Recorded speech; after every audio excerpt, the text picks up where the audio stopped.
Lots to get into in this video, so if you haven't already, hit that subscribe button down below for all your Montreal Canadiens needs. The Montreal Canadiens added their third loss in 4 games after a 3-0 defeat to the Edmonton Oilers, and it was once again a very lackluster showing from the Canadiens. There wasn't a lot of good in this game for the Canadiens besides goaltender Jake Allen. This game could have gotten out of hand a lot quicker than it did, and it only ended up being a 3-0 score for the Oilers. Jake Allen was very good in this contest, although the score might not represent that. Let's start with some of the troubling things in this contest for the Canadiens. I'm going to talk about some things that might frustrate a few people, but we have to talk about them anyway. Brendan Gallagher. You know who's been MIA for the Montreal Canadiens?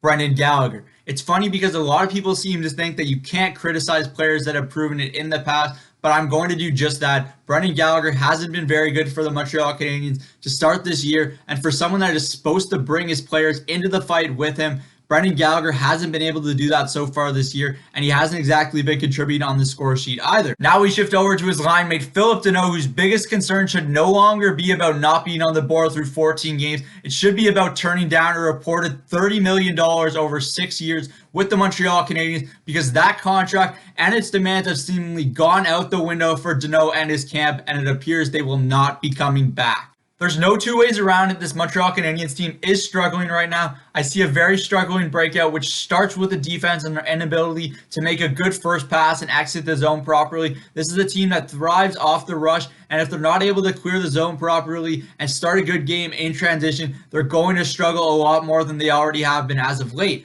There's too many shots on the opposition without any real kind of pressure, no net front presence, and very little pushback when the opposition does find a way to score a goal on the Canadiens. This team that was finding success early on in the season was one that was driving the play and creating scoring chances in the home plate area, and they're just not doing that anymore, and there's been little to none of that over the last 4 games for this Canadiens team.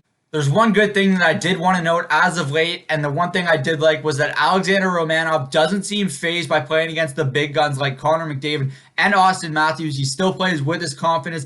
Even when he was out there with these big guns, he's not rushing his decisions, and he's still very poised with the puck. That's very promising for the Montreal Canadiens' young defender. Now, Claude Julien and the Canadiens did have some line adjustments on Thursday night versus the Oilers. They switched to Foley and Tatar in the lineup, but I have another idea for this Canadiens team moving forward. I think that they should move Yoel Armia up to a shutdown line with Phillip Danault and Brendan Gallagher. Keep the Anderson, Suzuki, and Drouin line intact, because I think they have a lot of chemistry and are proving to be the Canadiens' most consistent line so far this year. And then you have your third line that can be a scoring line with Tyler Toffoli, Jesperi Kotkaniemi, and Thomas Tatar. I really think that line could feast on other teams' third line if they're given the chance. So that's it for me today from Cook's Corner. As always, leave your comments down below after the Canadiens' 3-0 loss to the Edmonton Oilers. The Canadiens are back in action on Saturday night versus their biggest rivals, the Toronto Maple Leafs. Puck drop is just after 7 p.m. Eastern Time.